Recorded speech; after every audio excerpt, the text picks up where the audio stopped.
A missing chain, a dead man, and too many locked doors. Welcome to Sayers and Secrets. I am your host, Eddie Malone. Let me know where you're watching from.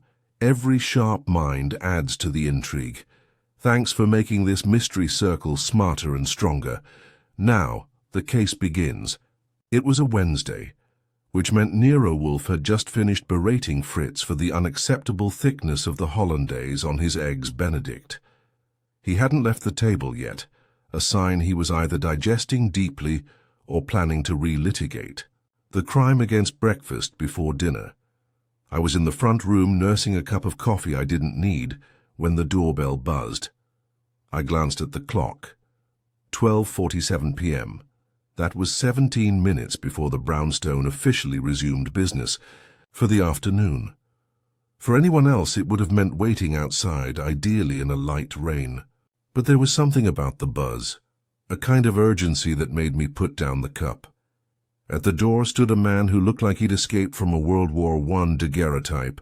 Wool coat, bowler hat, face like sandpaper under tension. He held a small box, the kind you find in antique shops and private safes, tucked under one arm like it might explode. "Mr. Wolfe?" he asked. "Depends," I said. "If you're here to complain about eggs, maybe. If it's something weirder, you've got the right place." He didn't smile.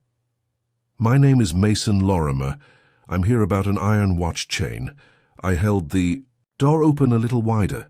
He stepped in with the stiffness of a man who doesn't bend unless audited. We went to the front room, where I gestured toward the couch. "Sit," I said. "Before he comes down, I need the executive summary, and fast." He glanced around like the air might be bugged. Then he set the box down and opened it with slow precision. Inside was a watch chain, all right, but not the gleaming gold or silver, kind that belonged to railroad tycoons or senators with secrets. This was dull black iron, wrought, hand-forged. There was nothing ornamental about it. It looked like it had once been part of a prison gate, and didn't miss it. "This belonged to my uncle," he said, "Arnold Tyndall, a collector of obscure war relics and antique restraints." That sounds like a man who didn't get invited to many bar mitzvahs. "He died last month. In his will he left me everything except this." He nodded at the chain. "It was delivered to my office anonymously. No note, no explanation. And 2 days after it arrived, someone broke into my townhouse. They didn't steal anything. Just turned over drawers, books, cut open a couch cushion." "And you think they were looking for the chain?" "I know. They were. Because it vanished during the second break-in. I found it again yesterday, in my car, in the glove box. That got my attention." "So, to recap, chain gets mailed to you, house gets tossed, chain vanishes, then shows up in your car." He nodded. "And this morning I received a message." He handed me a folded sheet of paper, typewritten. The paper was old, not antique, but yellowing, like someone had been saving it for something very specific. "Tell no one. The chain was never yours to receive. Return it to where it belongs or suffer the consequence." No signature. Just that one typed sentence ominous enough to tingle. "You tell the cops?" He shook his head. "No theft was reported. Nothing taken. I have no proof anything criminal happened yet. And frankly, Mr. Goodwin, I have reason to believe this is not a matter for the police." "What kind of matter is it?" He looked at the box. "My uncle had secrets, family ones, the kind that don't stay buried. I believe the chain is a key to one of them."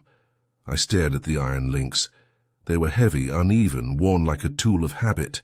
I'd seen cuff chains that looked friendlier. "Why Wolfe?" I asked. "Because I read that he doesn't like being lied to," he said, "and I'm tired of lying to myself." Just then, a thunderous voice rolled down from above. "Archie." "Who is that in the front room?" I called back. "Man with a haunted chain and a haunted family." A pause. Then, "Bring him." We went to the office where Wolfe was planted. behind his desk like a geological formation in an expensive chair. He scowled at the box, then at the chain, then at Lorimer. "Why," Wolfe said slowly, "would a man bring me a rusted bauble better suited to a museum of restraints?" "Because," Lorimer replied, "this bauble may have led to a theft, or a warning, or something older." Wolfe leaned forward. "Do not waste my time with metaphor. Do you believe someone is attempting to manipulate you with this object?" "I do. Why?" Lorimer's jaw flexed. "Because this chain once belonged to a man my uncle ruined, a partner. The story goes that the chain was all that was left after the man was falsely accused, discredited, and then vanished. And now it has reappeared," Wolfe said. "In your possession. Unbidden." "Yes." Wolfe looked at me. "Archie." "What is the schedule for today?" "Light," I said. "Just a call from Saul and a rescheduled lunch with the butcher. Then we shall take this case." Lorimer exhaled. "But understand this," Wolfe added. "I do not chase ghosts. If this chain is to tell its story, it must do so within the confines of logic, not family guilt." Lorimer nodded. "I accept." "You may go," Wolfe said. "Return tomorrow. Same hour. We will begin." After he left, I looked at the chain still resting on Wolfe's desk. "You believe him?" "I believe," Wolfe said, "that no one goes to such lengths for a fake." He picked up the chain with his paper knife, not his hands, and turned it once in the light. "Archie, make inquiries. Start with the Tyndall family records. I want to know who wore this, who hated it, and who may wish to see it lost again." "Anything else?" "Yes," he pushed back from his desk. "Have Fritz prepare the good mustard. We'll need it if this chain leads where I suspect it will." Which of course it did, straight into someone's buried sin and someone else's very modern revenge. The next morning, after a breakfast, Wolfe pronounced acceptable but uninspired. Fritz took that as a declaration of war. I went to work with a mug of coffee and a stack of library records that made tax returns look exciting. Wolfe had tasked me with unraveling the lineage of Arnold Tyndall, the late uncle in possession of the chain. And as it turns out, the Tyndalls were a minor dynasty of semi-respectable finance men and social eccentrics who specialized in two things: property acquisitions and disputes over inheritance. I started at the usual place, Tyndall's obituary. It was a 3-paragraph yawn in the Times, buried below a column on stock dividends. But it mentioned a few key things: his estate in Riverdale, a private collection of penal artifacts which sounded like the world's worst museum, and his surviving nephew, Mason Lorimer, as the sole beneficiary. No children, no spouse. Just a name that kept popping up like a stubborn weed in all the property filings: Bernard Clay. So I made a few calls, starting with a retired paralegal who once worked on an inheritance dispute involving the Tyndall estate. 5 minutes into our chat, she gave me the good stuff. Bernard Clay was Arnold Tyndall's former business partner. Disappeared in 1984 after a scandal involving misappropriated trust funds. There was a whisper that Tyndall framed him. "How? Do you frame someone in finance?" I asked. "Accounts, signatures, timing, the usual? And the iron watch chain?" "That's the funny thing," she said. "There was a rumor that Clay had one on him the day he vanished. Family heirloom. The only item he carried that wasn't on the books. When he disappeared, it disappeared too. I thanked her and hung up. So now we had 2 men, one dead, one vanished, tied together by business, betrayal, and a piece of iron jewelry that shouldn't have surfaced again. Unless, of course, someone wanted to remind Mason Lorimer exactly who had been left out of the family will." I brought this to Wolfe just before lunch. He was reading an old catalogue of 16th century plant grafting techniques, presumably for relaxation. "Arnold Tyndall's chain belonged to Bernard Clay," I said, "the man Tyndall allegedly ruined." Wolfe nodded slowly, setting the catalogue aside. "And yet, Mr. Lorimer claims no knowledge of this connection. He says it arrived without context, which may be true, but he also conveniently left out the fact that his uncle had a reputation for disposing of obstacles through a counting sleight of hand. Then the question is not what the chain means, Wolfe said. It is why it reappeared now. I leaned on the desk. Someone wants Lorimer to feel the past breathing down his neck. Or, Wolfe said, someone wants the rest of the past silenced before it speaks. That was Wolfe speak for dig deeper. So I did. By late afternoon, I'd found a private archive service that handled old legal filings from the Tyndall Clay fallout.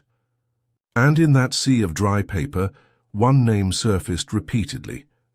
Dorothea Clay, Bernard's daughter, born in 1962, filed a civil complaint against the Tyndall estate in 1994, dismissed due to lack of evidence, filed again in 2008, settled quietly. Then, nothing, no address, no work history, just one lingering file, a photo. It was a black and white headshot, grainy, but it gave me something rare in this kind of case, a face with motive. She had the look of someone who didn't forgive easily. Chin squared, eyes flat with resolve. She wore a brooch at her collar, nothing flashy, just a pressed iron oval, too plain to be decorative. I brought the photo back to Wolfe just after 6. He had finished dinner, pork with mustard crust, and was settled in with his beer. Dorothea Clay, I said, daughter of the accused, sued the estate twice, then disappeared. Wolfe took the photo with a gloved hand and studied it for a long time.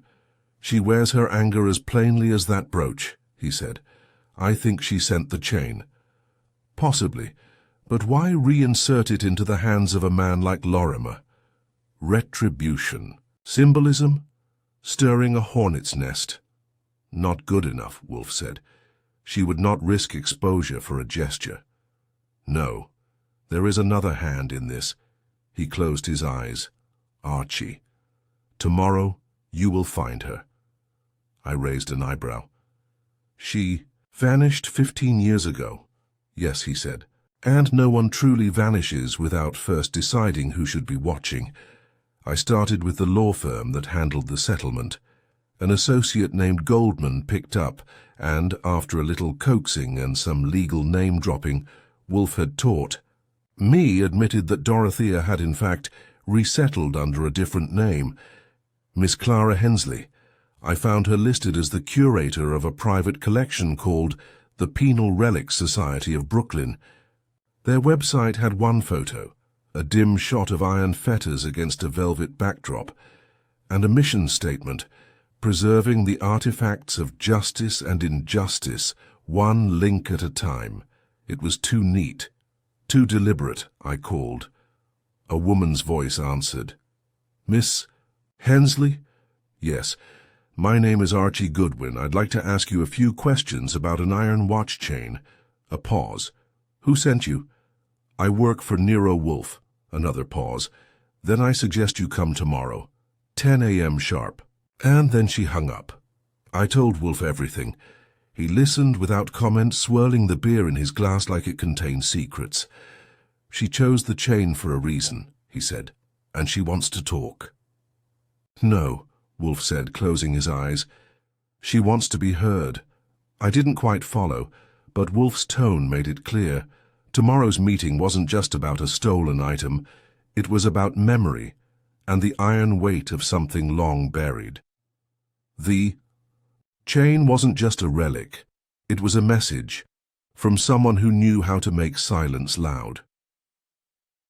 The next morning I arrived at the Penal Relics Society of Brooklyn with an empty stomach, a full notepad, and a hunch that Miss Clara Hensley, née Dorothea Clay, didn't invite strangers into her world without vetting them first. The place was hidden in the back of a converted townhouse near Prospect Park. No signage on the street. No business hours on the door. Just a discreet iron plate beside a brass knocker, PRSB. The kind of place where artifacts weren't just preserved, they were guarded. At precisely 10 Mouse a.m., I knocked. The door opened almost immediately. A woman in her early 60s, sharp and angular as a wrought iron fence, stood behind it. Her hair was grey but tightly kept, her eyes framed by tortoise-shell glasses, and her cardigan buttoned like it had been installed by a locksmith. "Mr. Goodwin?" she asked. "In the flesh." "I assume Mr. Wolfe sent you." Like a message in a bottle. She stepped aside and motioned me in. The interior was dim, with red carpeting and dark walnut shelves lined with objects that would have made any medieval prison guard blush. Manacles, shackles, leg irons, keys, branding irons, even an execution mask. The whole place had the quiet of a confessional and the vibe of a museum run by people who didn't quite believe in forgiveness. Miss Hensley led me to a room off the main corridor. Her office, though it looked more like a study. There was a desk covered in photographs and catalogues, and in the center of the room under glass was a small exhibit, the iron watch chain. "Not the same one, obviously," she said, following my eyes. "This one dates to 1872, but similar design. Simple, forged, intimate, like a weapon disguised as a trinket." She sat behind the desk, folded her hands, and studied me. "You know who I am." "I do. And I know what happened to your father." She didn't blink. "Do you?" I opened my notebook. "Bernard Clay, accused of embezzlement by his partner Arnold Tyndall, discredited, disappeared, and now, 3 decades later, his daughter is curating exhibits of penitential ironware while sending a very particular item to her cousin." She gave a faint smile. "Not cousin, not legally. Mason Lorimer is Arnold's sister's child. I'm no relation, only by blood. Close enough for bad feelings." "Closer," she said softly, "for justice." I leaned forward. "Why? Now?" She looked at the chain under the glass. "Because after Arnold died, I received a package. No note, just a key. A small iron key, one that unlocked a filing cabinet in a storage unit he kept in Riverdale.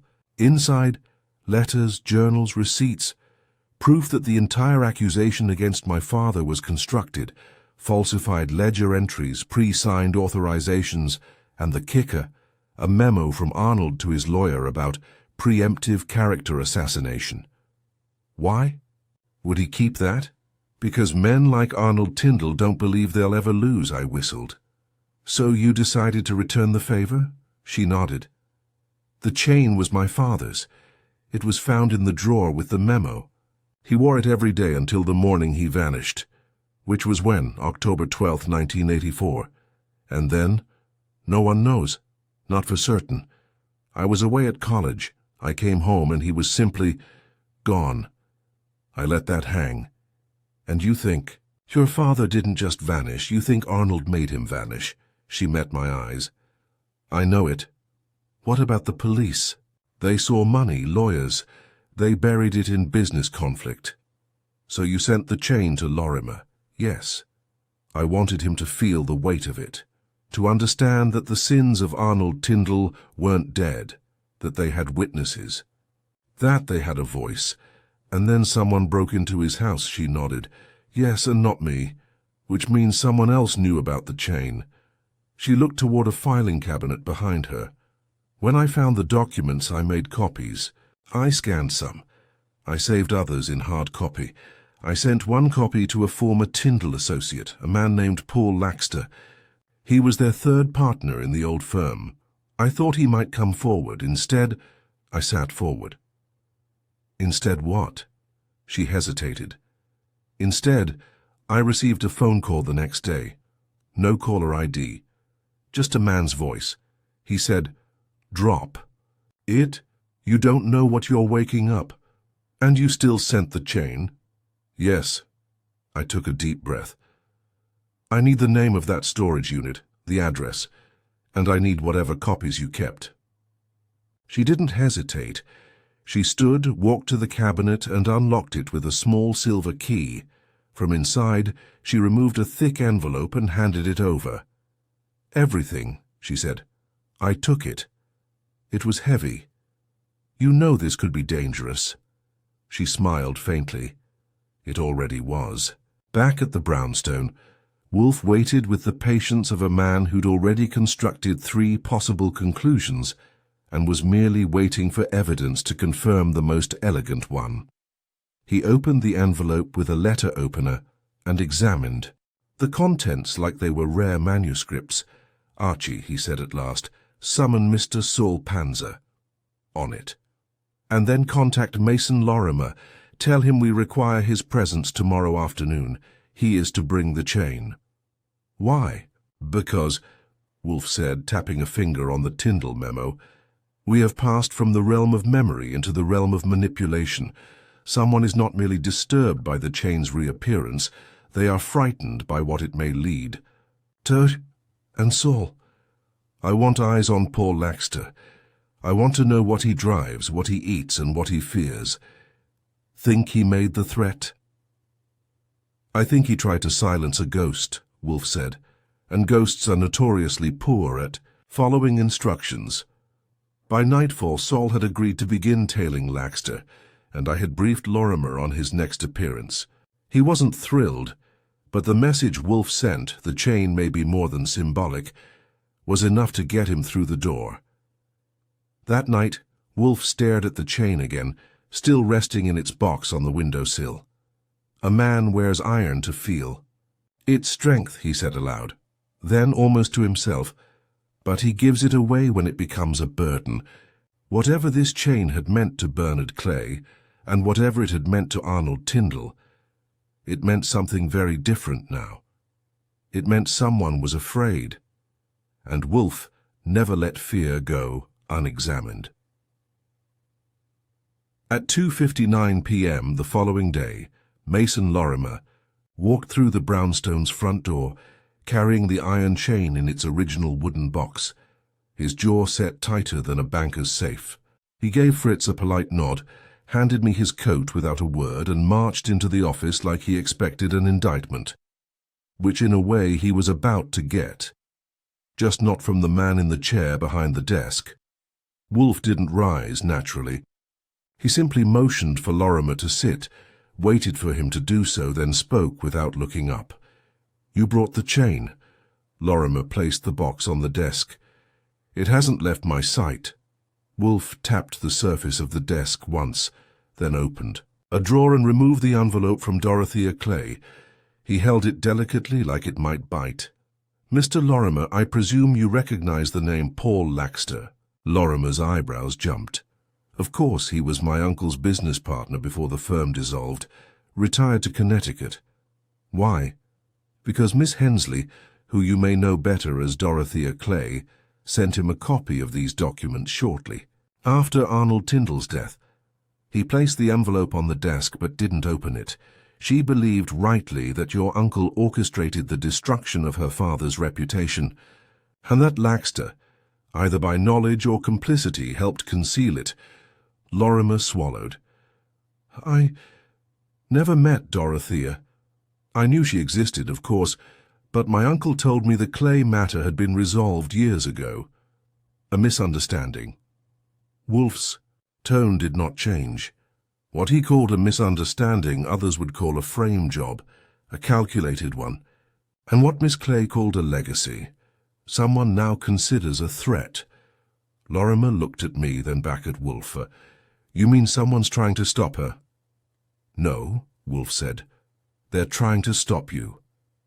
He opened the envelope, slid out a single page and handed it to Lorimer.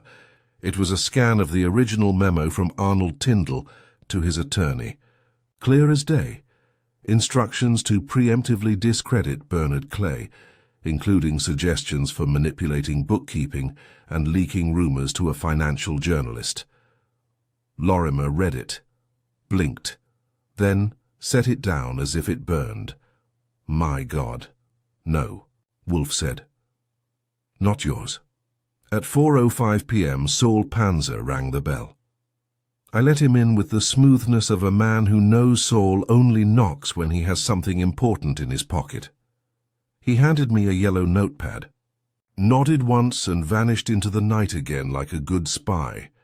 Wolfe took the pad without a word and skimmed the notes. "Laxter," he said, "has been making calls. 2 days ago he contacted a retired locksmith in Scarsdale, then a former security consultant in Yonkers. This morning he met with a man named Denton Reeves, a private contractor with ties to legal cleanup operations." "Cleanup?" I asked. "Damage control, disposal of sensitive material. In the less charitable sense, removal of liabilities." I glanced at Lorimer. "They think you're the liability. I didn't even know about the documents until yesterday." "Exactly," Wolfe said, "which makes you unpredictable." Lorimer's eyes narrowed. "What do you want me to do?" "Nothing. Nothing." "Yes," Wolfe said. "You will go home, leave the chain with me, and wait." "I don't like waiting." Wolfe looked at him over the rim of his glasses. "You came to me because you were afraid of being manipulated. You were. The manipulation simply hadn't begun yet. Until now." Lorimer exhaled, nodded, and left a minute later. Shoulders stooped and lips pressed so tight they might have been stapled. Once he was gone, Wolfe turned to me. "Archie, we must anticipate Laxter's next move." I sat down.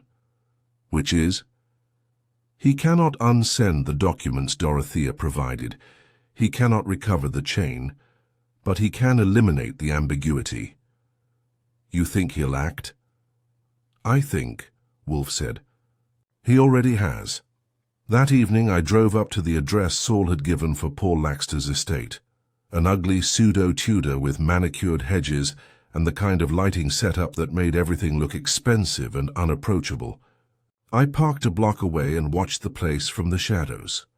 At 7:13 p.m., a black Lexus pulled into the drive. Laxter got out, thick gray hair, a navy wool coat, moving with the stiffness of a man who thought about his cholesterol more than his conscience. He didn't go straight inside. He opened the trunk, pulled out a manila folder, then walked to the trash bin near the garage and threw it in. I waited until he went inside. Then I waited 10 minutes more. Then I moved. Back at the brownstone, I dropped the folder on Wolfe's desk at 9:17 p.m. sharp. He opened it with a knife. Inside were 12 typed pages and 2 photographs. The photos were old. One showed a young Bernard Clay, smiling and clean-shaven, holding what looked like the iron chain. The second showed him being escorted out of a building by 2 uniformed men. The papers included bank transfers, dates, and memos. One in particular was damning. A fake balance sheet showing phantom losses initialed by Tyndall and Laxter. "Why throw this out?" I asked. "Because he's tired," Wolfe said. "He cannot bear to keep it, and he cannot risk it being seen. So he discards it where he assumes no one is looking." "He's wrong." "Yes," Wolfe said. "He is." The next morning, Wolfe made calls to a journalist at the New York Ledger, to the Attorney General's office, and to a historian at Columbia with a known interest in financial crimes and unrecovered justice. And then he summoned Dorothea Clay. When she arrived, stoic, composed, Wolfe didn't ask her to sit. He simply said, "The chain you sent has spoken. It will not need to speak again." She nodded. "I will see to it," he added, "that your father's record is corrected quietly, and that Arnold Tyndall's methods become a matter of public fact." She blinked once. "And Paul Laxter? He will live with what remains." That was the end of it. That evening, Wolfe sat with the chain in front of him one last time. "You're not keeping it?" I asked. "No." "Why?" He looked at it like it was a coiled serpent. "Because some relics do not belong in collections. They belong in stories, and stories are only useful when told to the right audience." He tapped the chain once, gently. "Send it to the Columbia historian. Let them preserve it for what it is, a symbol, a lesson." And with that, the past was chained once more, not buried, not forgotten, but properly displayed, visible, and incapable of hurting anyone again. Least, not directly. You'd think with the evidence exposed, the legacy unraveled, and the ghost of Bernard Clay finally given some form of peace, we'd reached the neat wrap-up part of the story. Wolfe meditating on justice, Fritz preparing a celebratory roast squab, and me writing invoices no one would ever argue with. But one thing I've learned in this business, ghosts rarely leave quietly. And guilt, like rust, doesn't disappear. It just shifts its weight. The next morning I got a call from Saul Panzer at precisely 9:42 a.m. A fact I know because Wolfe noted the time out loud before I even answered. "Archie," Saul said, "we've got a leftover." "A dangerous one?" "Maybe." "That locksmith Laxter contacted?" "He wasn't hired for locks, he was hired for records." I frowned. "What kind of records?" "Paper ones. Old ledgers. The kind people keep because they don't want anyone to know they still have them." Half an hour later, I was driving across the river to a little locksmith shop on the edge of Mott Haven. It was the kind of place that still had faded signs advertising skeleton keys and safe-cracking tools next to flyers for neighborhood watch meetings. Inside, the air smelled like iron filings and old varnish. Behind the counter stood a bald man with gold-rimmed glasses and a permanent squint. "You're the one Saul sent?" "Guilty." He nodded toward the back. "He told me not to mention this until you showed up. Your Mr. Wolfe doesn't like interruptions. Smart man." We walked past shelves of blank key cards and into a cramped back office. On the desk was a large bound ledger, the kind you'd expect to find in a Prohibition speakeasy or a turn-of-the-century mortuary. The locksmith touched it once with respect. "Laxter brought this in 4 days ago. Wanted the spine cleaned, the binding reinforced, and the title strip removed." "Why the title strip?" "It said Clay Receipts, 1982-1984. He said, "It was sentimental, but I could tell it wasn't." I flipped it open. The pages were neat. Entries of transactions, payments, fund transfers, all in Bernard Clay's handwriting. But halfway through, something changed. The ink got darker. The penmanship sharper. The columns narrower.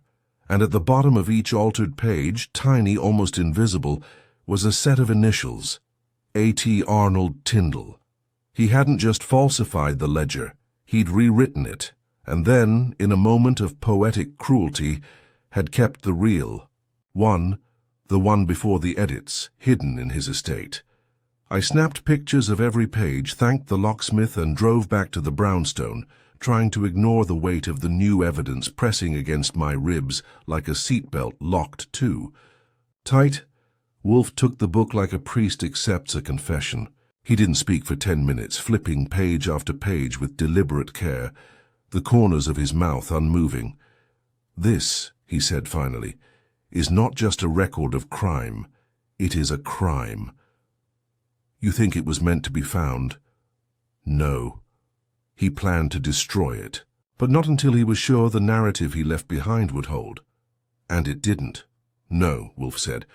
"It fractured the moment someone remembered what actually happened." He closed the book with a dull thud. "We must return to Dorothea.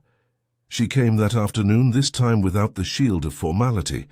Her cardigan was replaced by a plain navy blouse, and the brooch was gone. She sat without waiting to be offered, and when Wolfe presented the ledger, she took it in both hands like she was afraid it might vanish.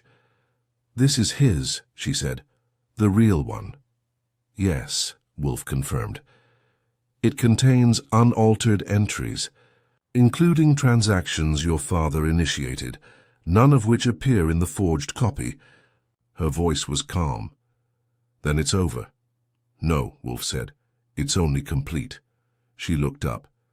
"There's a difference," he continued.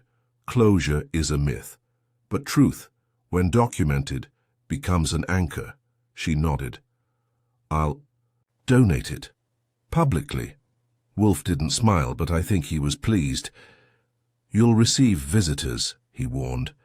Sympathetic ones, curious ones, perhaps vengeful ones. But now you have something undeniable. And that, for someone who had been denied a father's name for 3 decades, meant something. She left with the ledger under her arm, but not before looking Wolfe in the eye and saying, "Thank you, for pulling a truth from a man who thought he had buried it forever." Wolfe inclined his head. "It was not buried, it was filed." That should have been the end. It almost was. Until the knock came at midnight.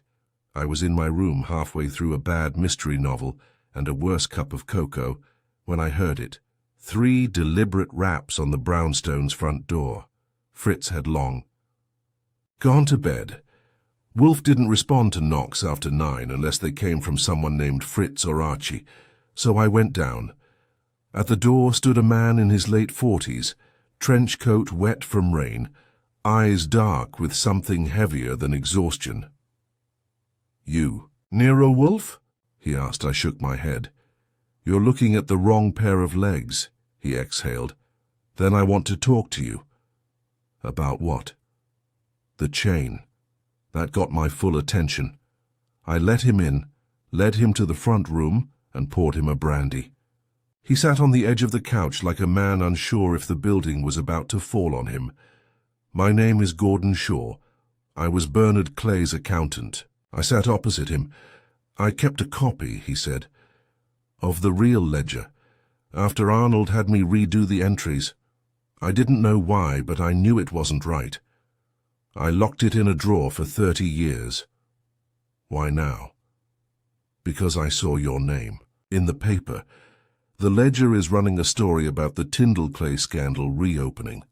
That ledger, I still have mine, and it matches what you found. So you want to testify?"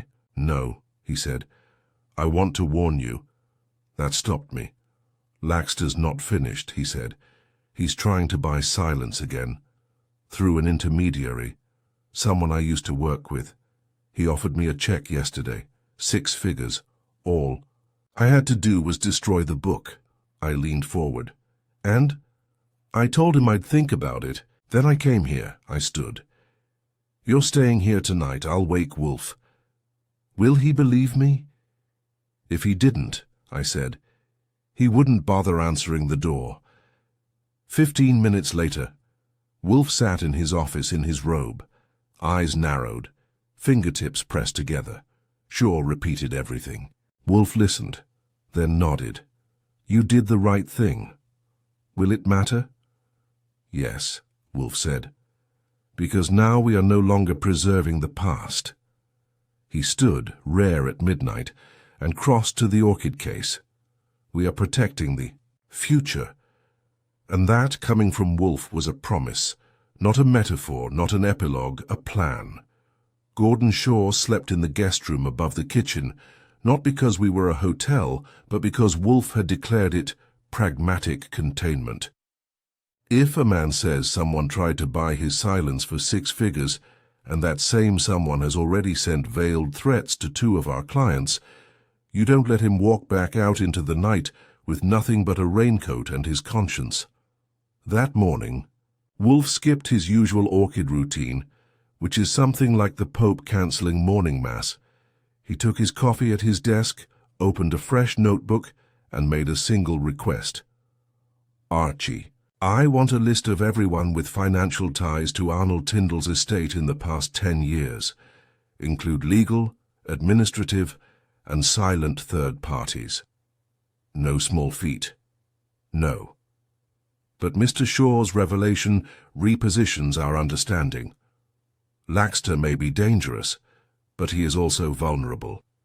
If he attempted a payoff, he fears exposure, not merely of the original fraud, but of something current. Something worse? Possibly, Wolfe said, or something unfinished. I got to work. By noon I had a solid chunk of names, most of them forgettable attorneys, trust officers, and document custodians. But tucked halfway through a list of posthumous transactions made by the Tyndall estate, I found a peculiar transfer. 3 months ago, A dormant holding account tied to Tyndall's name wired $60,000 to a limited corporation called Ironbridge Consultancy out of Albany. Ironbridge had no public offices, no website, just a P.O. box and a single officer on file, Denton Reeves. It took me 2 seconds to recognize the name. Reeves was the same legal cleanup contractor Saul had traced Laxter to the week before. I printed everything, filed it in a navy blue folder, slid it under Wolfe's beer glass just as he finished his lunch. Duck-in cranberry reduction, if you're wondering. He removed the glass, opened the folder, and smiled. Wolfe smiles about twice a week, and usually it's because a rare orchid is blooming or Fritz remembered to chill the beer mugs. But this was different. This, he said, is bait. For Laxter? No, he said. For the man Laxter hired to erase the evidence.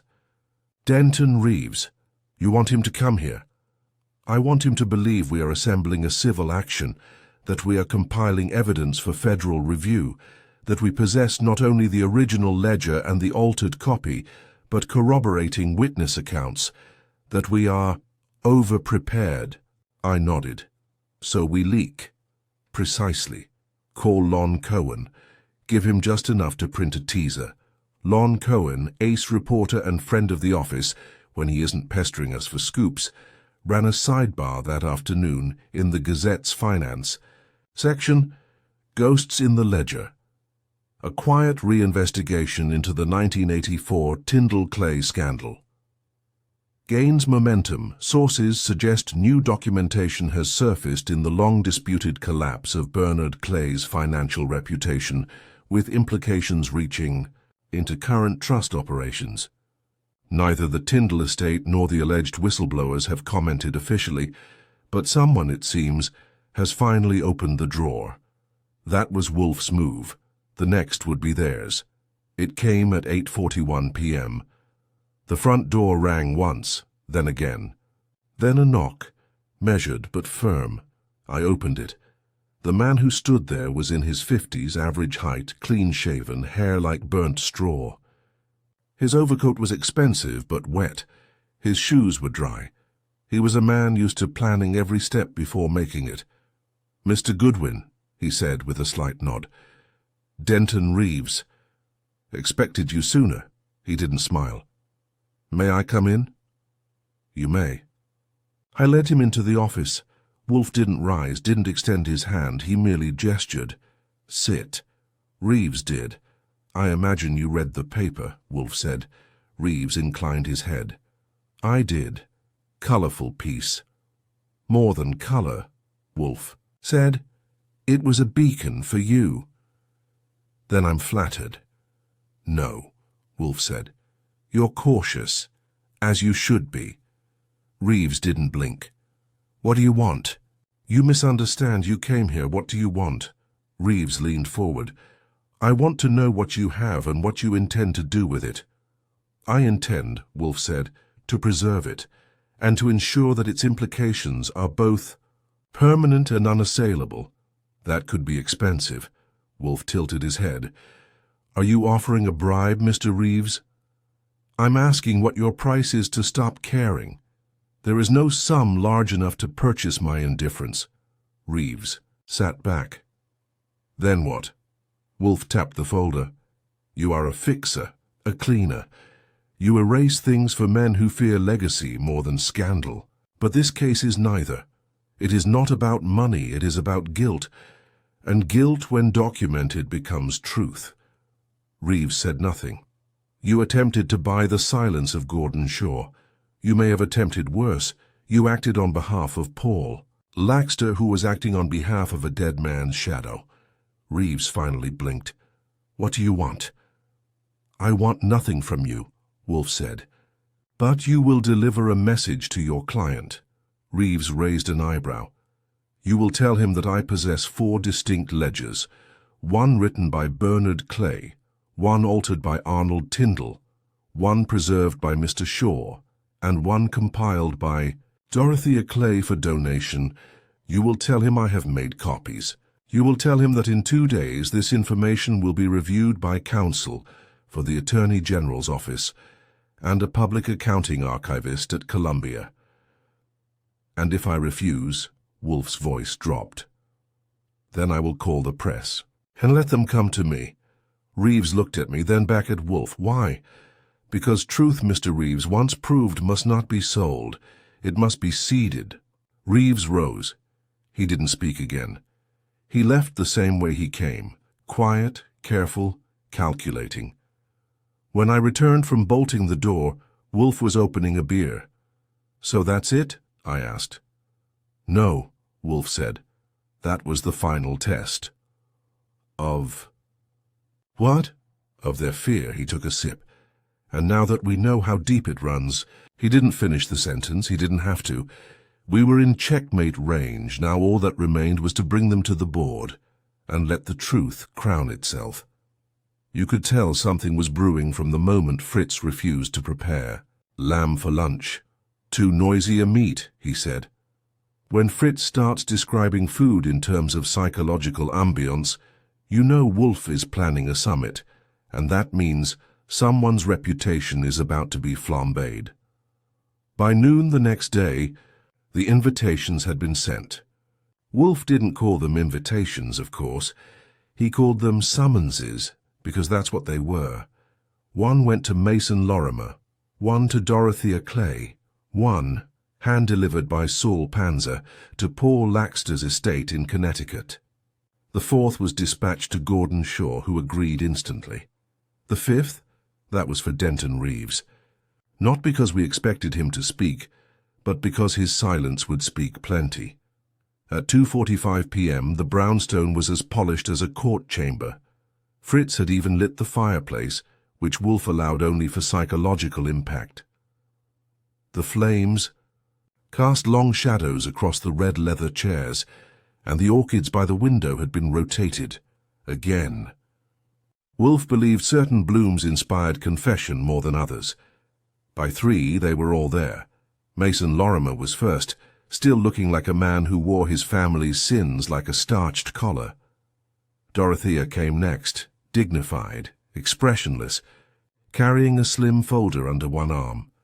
Gordon Shaw followed, shoulders hunched, eyes scanning.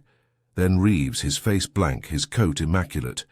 And finally, Paul Laxter himself, escorted in by Saul with a look that combined fatigue and disdain. Wolfe did not rise. "Please be seated," he said, gesturing with the patience of a bomb technician. They took their places around the office, like chess pieces, each with a rank, a motive, and a secret. "I will begin," Wolfe said, "and you will listen. There will be time for questions after." He turned to Dorothea first. "You initiated this matter, Miss Clay, by resurrecting an artifact. A chain, simple, iron, forgotten. It served not only as a symbol, but as a key, one that unlocked the vault of your father's final years." He looked to Lorimer. "You, Mr. Lorimer, were the unwitting recipient of that key. It was not meant as an accusation. It was an inheritance, one you did not request but could not refuse. Then to Shaw, you, Mr. Shaw, bore witness. You carried the burden of knowledge and chose finally to deliver it when the moment demanded character. Then to Reeves, you, sir, attempted to erase that moment, with money, with pressure, and possibly, if my instincts are correct, with intent to silence more permanently." Reeves did not react. Then, finally, to Laxter. "And you, Mr. Laxter, you orchestrated not just the original fraud, but the containment of its consequences. You used Tyndall's death as a seal, but death, I assure you, seals nothing." Wolfe placed 5 items on the desk in front of him. 1, the original ledger, 2, the altered ledger, 3, Shaw's copy, 4, Dorothea's file, and 5, a small thumb drive. In these documents is the truth, the unvarnished one, not opinion, not rumor, fact, recorded, corroborated, and soon to be submitted to both the Columbia Legal Archive and the New York Attorney General's office. He paused. Laxter sat very still. "You may ask why," Wolfe said. "Why go to such trouble? To exhume an old injustice? Why not let the past remain where it was buried, beneath paper, memory, and indifference?" He leaned forward. "Because justice delayed is still justice, and because, Mr. Laxter, your attempts to bury truth only ensured that it would be remembered more completely." No one spoke. Wolfe gestured to me. I handed him a letter. He slid it across the desk to Laxter. "It is a transcript of your financial correspondence with Ironbridge Consultancy, the one you believed destroyed. Mr. Shaw kept." A backup. Laxter's jaw tightened. Wolfe gestured again. I handed him a second folder. "This," he said, "is a timeline of every action taken since the chain arrived at Mr. Lorimer's door. You will note that each attempt at subversion, each bribe, each threat, has been documented and dated." Reeves's hand twitched. Just once Wolfe turned to Dorothea. "You may use this, if you wish, for restitution, or reputation, or nothing at all. The choice is yours." She nodded. Her eyes didn't leave Laxter. Finally, Wolfe addressed the room. "This is not a court, but it is a reckoning, and sometimes that is more effective. I offer no further judgment. I am not a judge," he paused. "I am a gardener of truth, and some weeds," he said, "must be exposed to the sun." They left slowly, Shaw with visible relief, Dorothea with the dignity of a woman who'd waited half her life for one afternoon. Reeves said nothing, just disappeared down the steps, and into a black car parked on the corner. Laxter lingered. At the threshold he turned. "You think this will undo anything?" Wolfe didn't look up. "No," he said, "but it will prevent you from doing it again." Laxter stared, then left. The door closed behind him, with the faintest click. Back in the office, I poured Wolfe his beer. He sipped it once, then set it. "Down, you pulled it off," I said. "No," he replied. "The truth did. I merely arranged the lighting." I sat. "So what now?" "Now the documents go to the appropriate channels and the chain, back to Columbia." "Yes, where it will sit under glass, untouchable." I nodded. "You ever think we dig too deep, Wolfe?" He closed his eyes. "Digging is not the crime, Archie. Planting the wrong thing and pretending it never grew, that is the crime." Outside it began to rain. Not a storm, just enough to wash the streets. And maybe, just maybe, what was left of a legacy someone tried very hard to bury, but failed. The day after the gathering, the brownstone was quieter than usual, which is saying something, considering Wolfe considers anything above the decibel level of a humming refrigerator. An act of war. No clients, no doorbell, no Sol Panzer. Fritz's footsteps were the loudest event on record, and even those were padded by socks and the lingering hush of resolution. Wolfe spent most of the morning in the plant room, muttering to a rare Stanhopeia, orchid that had refused to bloom on schedule, as if it too had developed the Tyndall family's bad timing. I spent mine typing up case notes, cross-referencing the chain of events, and preparing a version of the timeline for the Attorney General's office, just as Wolfe had promised.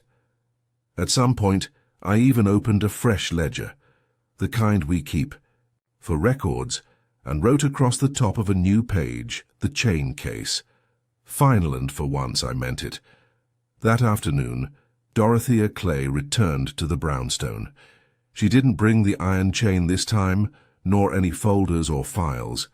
Just a calmness that hadn't been there before, like a pressure valve had finally been turned, and the hiss had faded.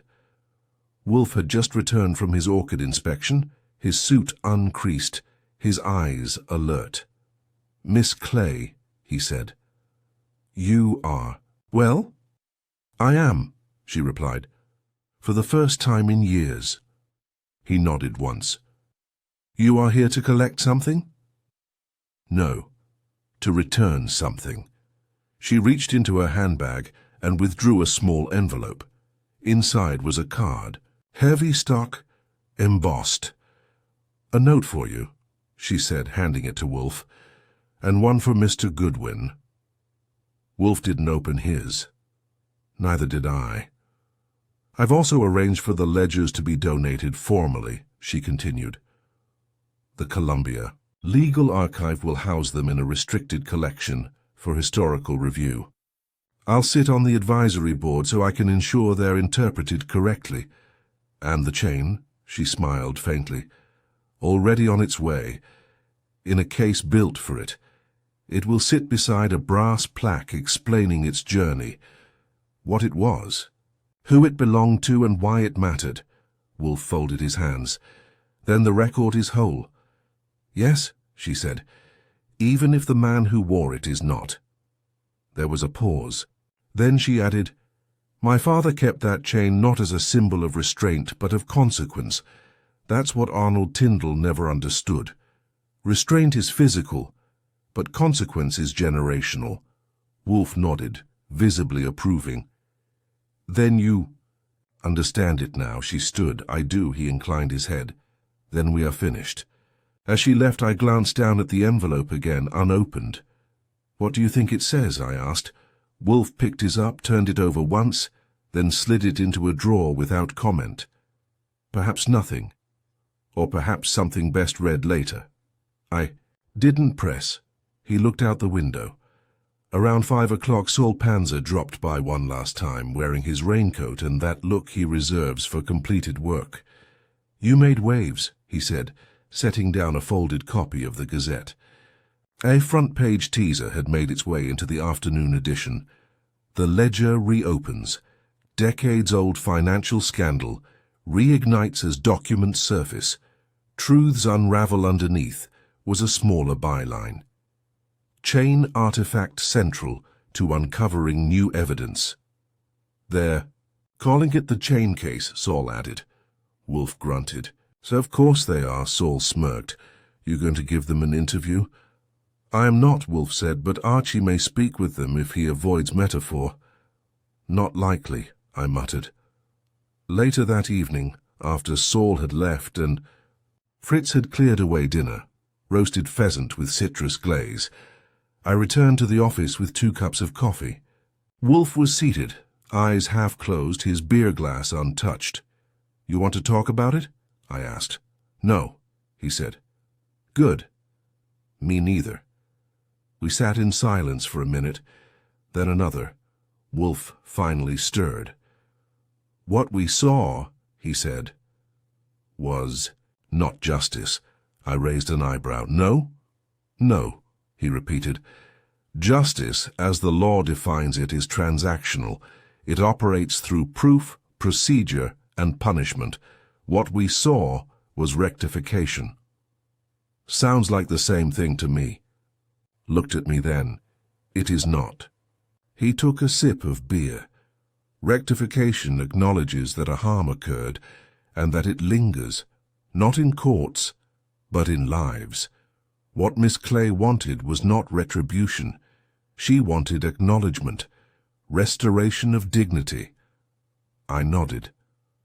"And she got jailed because she acted," Wolfe said, "and because her evidence was irrefutable, not because the world is fair." I stood and walked to the bookshelf, where Wolfe keeps oddities, things clients have left behind or cases we never closed. A silver cufflink from a missing man, a hand-carved ivory chess piece, a sealed envelope marked R. Corson, never open, and, now in the corner, sat the temporary placeholder, a photograph of the iron watch chain under glass, taken by Dorothea before she sent it to Columbia, framed and labeled. Beneath it, Wolfe had inscribed in his careful script, "Evidence of what?" Was forgotten. That night I finally opened my envelope. Inside was a single sheet of paper, handwritten "Mr. Goodwin, thank you." My father's silence was a cage, but now I have the key. DK, I folded the note and slid it into my drawer, next to the receipts and notebooks. Not for show. Just so I'd remember. Sometimes all it takes to break a chain is to show the world it was ever there. At 9:50 p.m., Wolfe stood. "I will retire early." "Is that allowed?" I asked. "Only when something is finished," he replied. "And this is?" He nodded. "The record is corrected.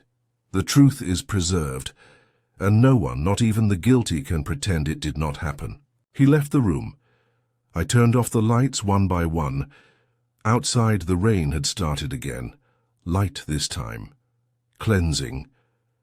And somewhere in a locked case in a university archive, a dull iron chain sat beneath glass. No longer in hiding, no longer a burden, just a relic of betrayal, of silence, and finally of truth.